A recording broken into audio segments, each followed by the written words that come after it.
রাত ৮টা সংবাদ শেষ করছি। শেষ করার আগে শিরোনামগুলো আরও একবার। বর্তমান প্রজন্মই বঙ্গবন্ধুর স্বপ্নের সোনার বাংলা বাস্তবায়ন করতে পারবে, দৃঢ় আশাবাদ প্রধানমন্ত্রী শেখ হাসিনার।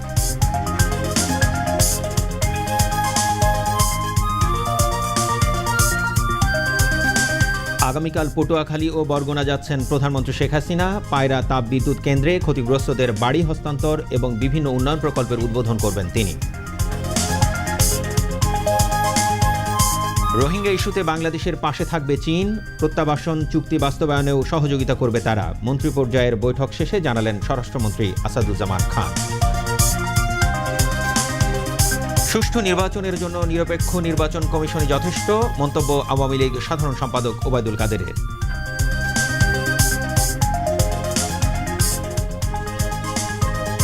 জর্ডানে আকস্মিক বন্যায় অন্তত ২০ জনের প্রাণহানি, যাদের অধিকাংশই স্কুল শিক্ষার্থী।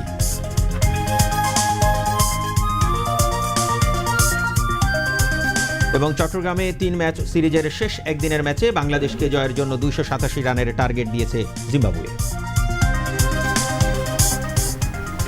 এতক্ষণ আমাদের সাথে থাকার জন্য ধন্যবাদ। সেই সাথে রাত ১০টার ইংরেজি সংবাদ দেখার আমন্ত্রণ জানাচ্ছি। খোদা হাফেজ। খোদা হাফেজ।